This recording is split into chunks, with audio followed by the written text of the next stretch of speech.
Right, how are we? How do? I'm going to do a bit of a review for you today on a book and a film called Clockwork Orange. Now, you might be familiar with it, you might have seen it, you might have read the book. It's one of the best films ever made, and it is, in my opinion, the best book ever written. So, it's not quite my favourite film. Favourite film is Nosferatu, you know, the black and white 1922 masterpiece, which is the perfect horror film, I think. I mean, that is my favourite film of all time. Cannot be beat.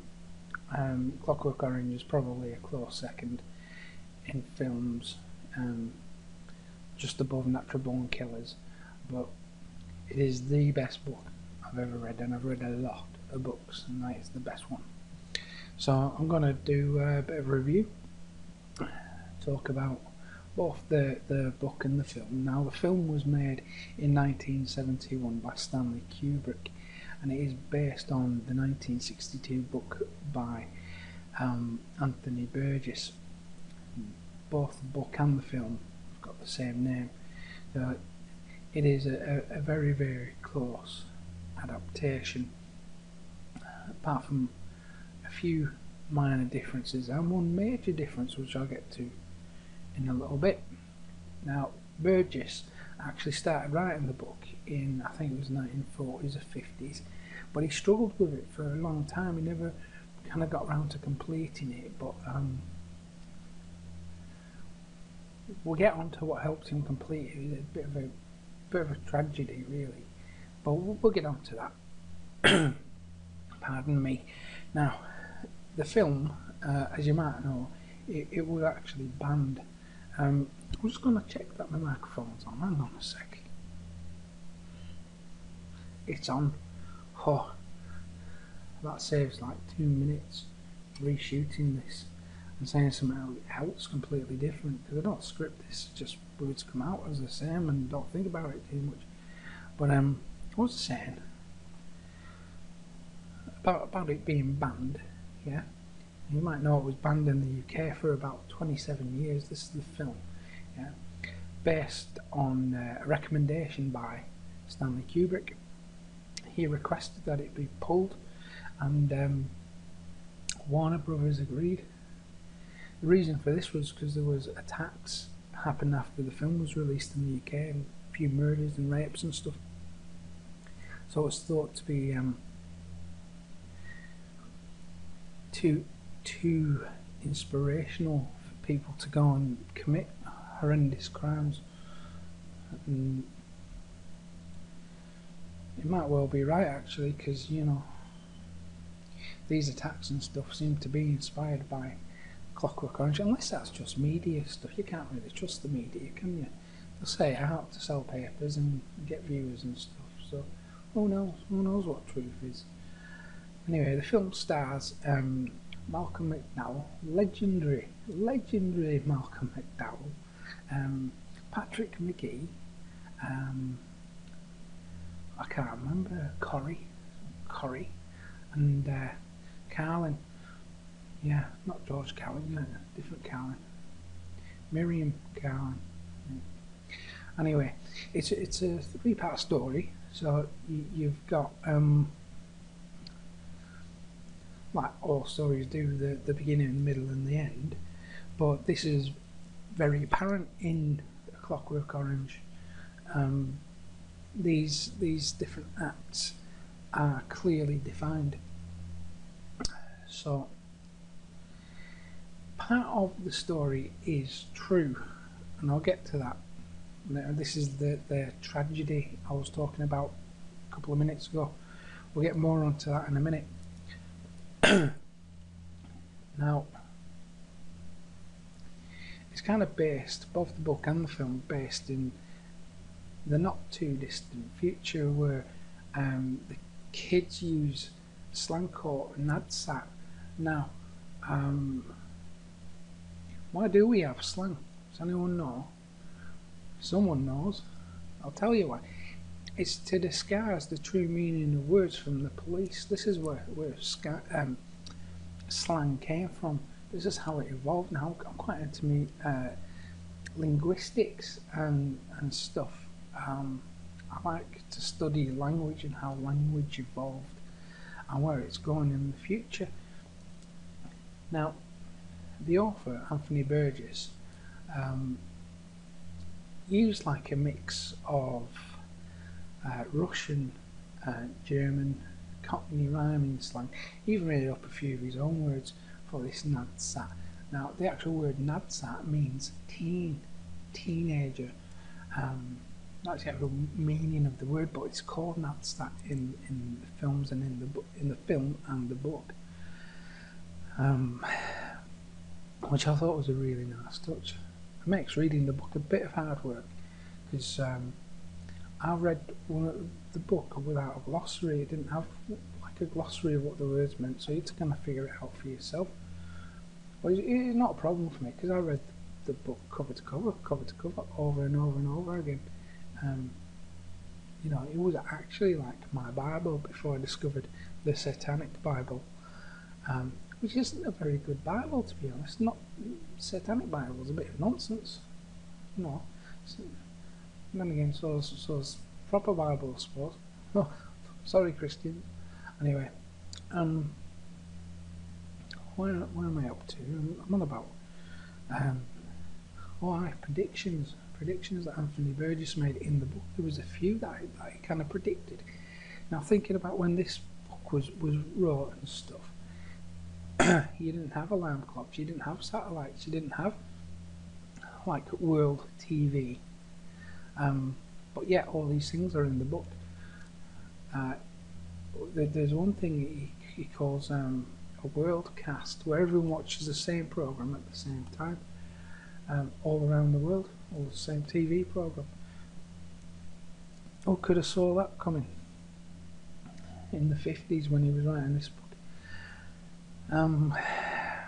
So yeah, it's based on this teenager called Alex, and he's a bit of a psycho with his mates. They're called droogs. That's like the name for your mate in Nadsat.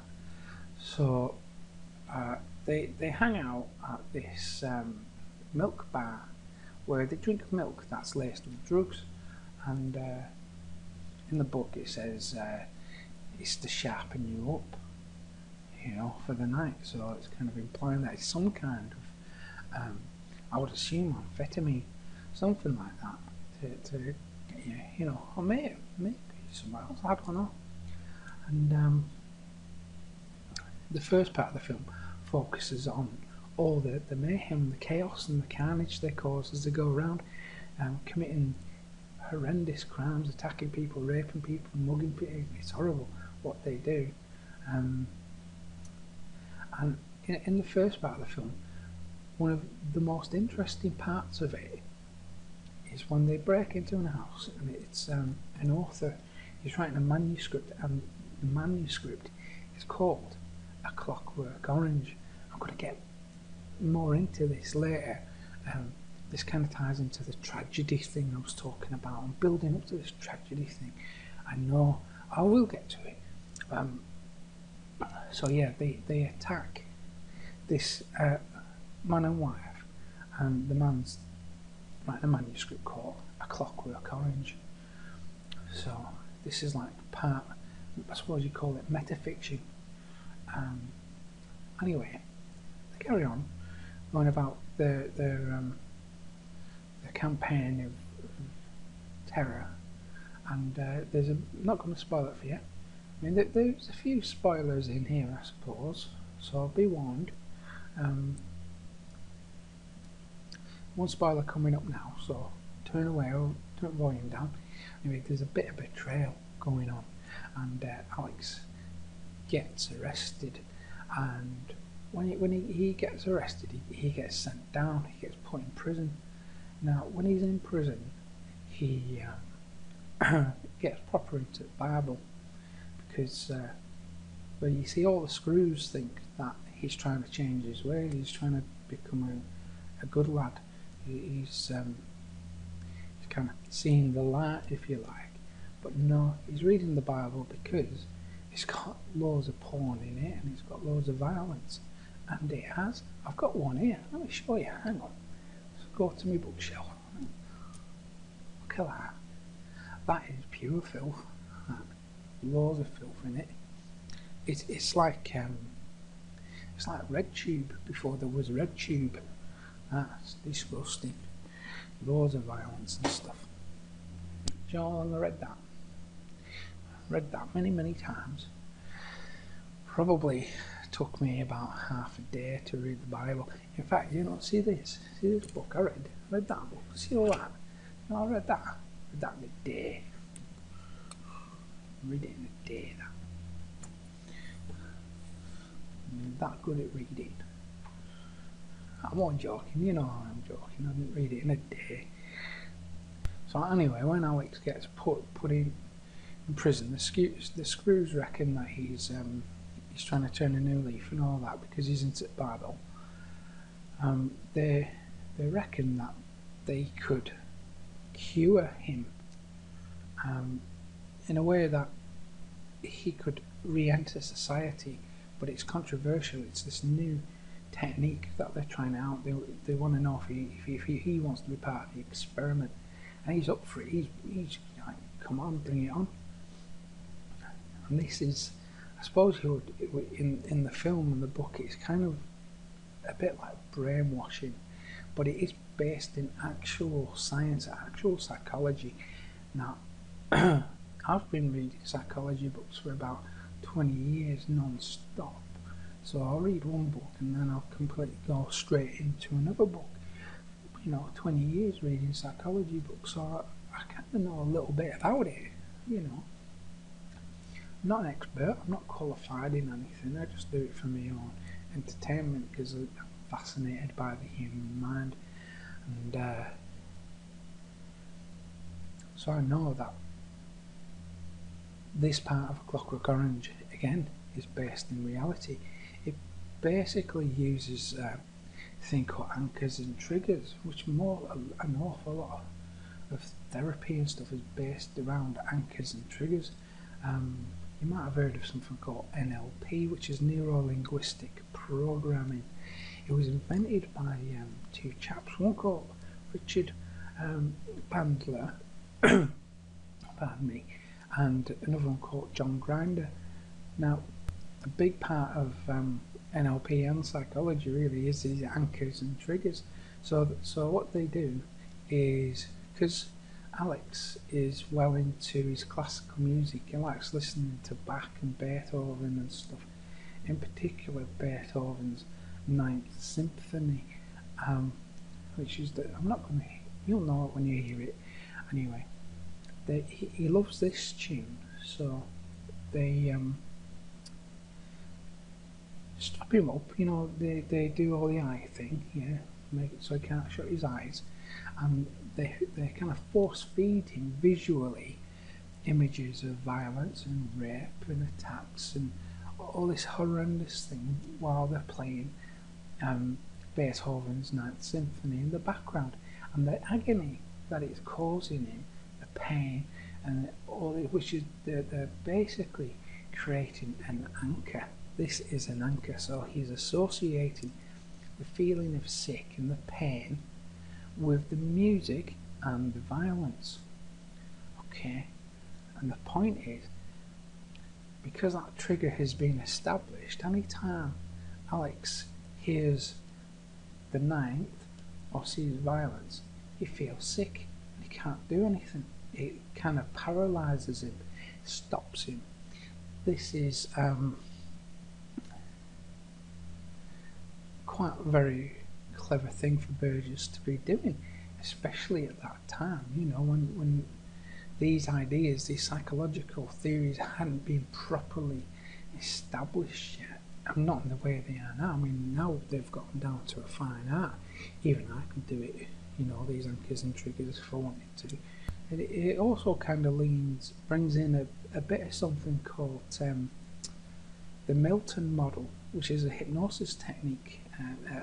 A guy called Milton Erickson come up with these techniques, and these things for hypnosis. I mean, one's called the meta model, which is linked to the Milton model, but I think that the brainwashing, the hypnosis in A Clockwork Orange is certainly leans more to the Milton model than anything else, because there's 3 parts to that.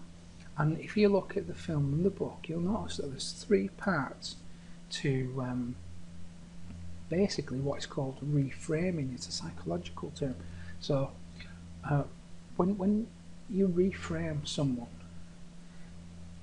you kind of change the way something is perceived, so the way they perceive something. And when you do that, you change the meaning, and that's the key to it. It changes the meaning of it.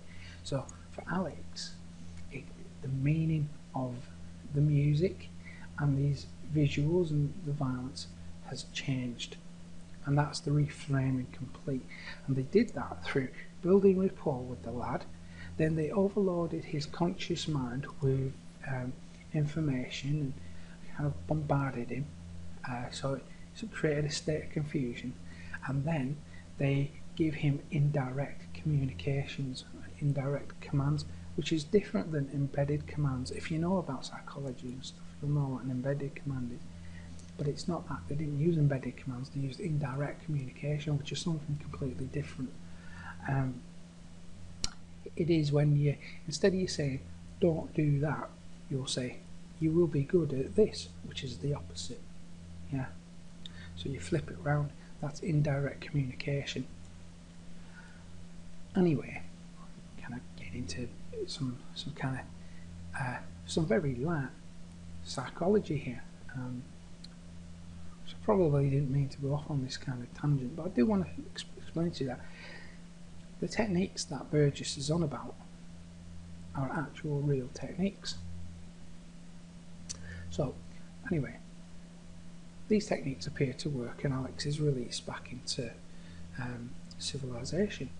Also, which I've just thought, you know, Burgess uses like Alex's love of classical music, like Bach and Mozart and Beethoven and that. Do you reckon that he could have been saying something like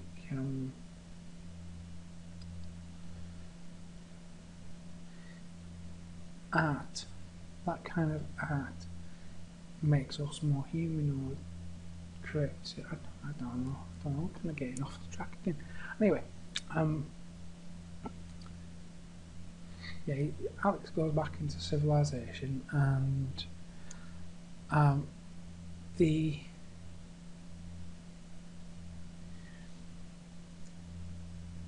author of A Clockwork Orange in the book and in the film kind of takes him in, because Alex doesn't have an easy time coping with stuff.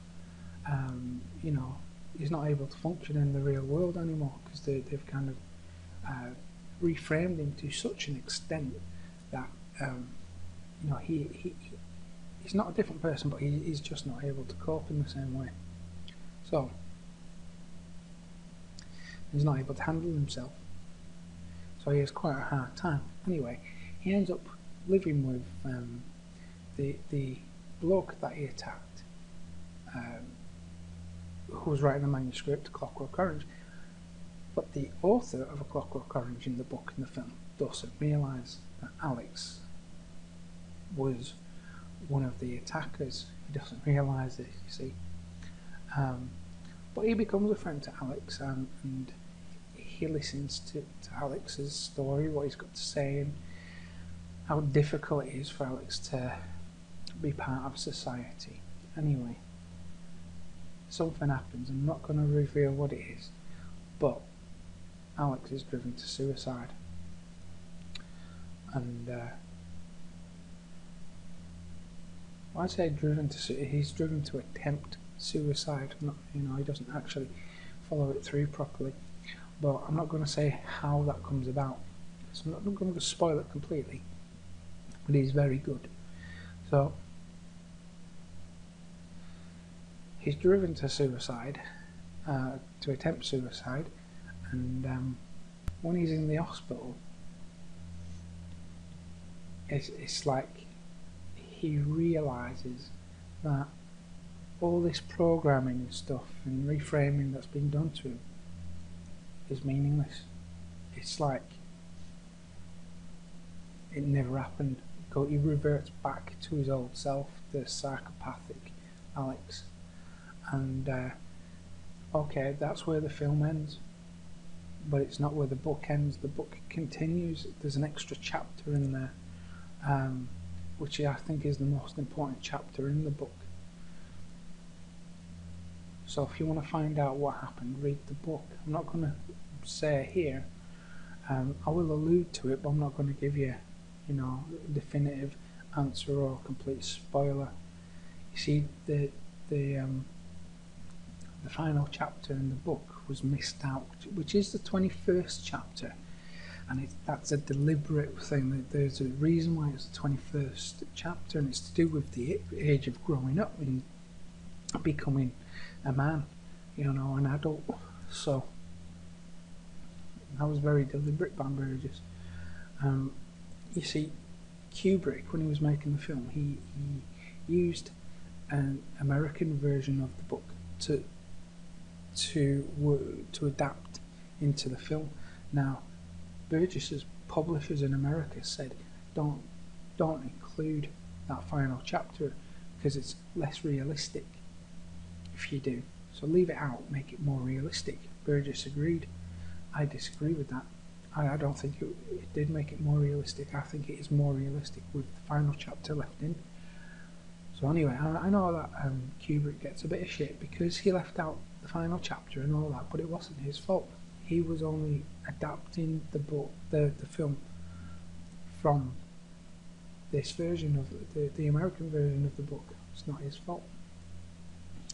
Now, see, I think it comes down. But the whole point of that final chapter is it's about choice and free will, and it raises so many questions about morality and stuff, and that's why it's important, and that's why it resonates with me so much. You see, before I go, do you remember I said about this tragedy, this kind of linked into the book? Well, before Burgess wrote the book, before he completed the book, his wife was attacked in London by a gang of 4 youths, and she was beaten and robbed, and as a result of that she had a miscarriage, and this influenced Burgess. He influenced Clockwork Orange, the Droogs and Alex and all that. This is Burgess's way of kind of dealing with it, what happened, because essentially he lost his child there. That's how he felt about it, and his wife died earlier than she should have as a result of this. And A Clockwork Orange is kind of like therapy for Burgess. It's also a part revenge fantasy, but ultimately it's about forgiveness, and it's the fact that Burgess, with the final chapter in it, that's Burgess's way of forgiving these monsters who did that to his wife. You have to read the book, you have to read that final chapter as well. It is absolutely the best book I've ever read. I've read a lot of books.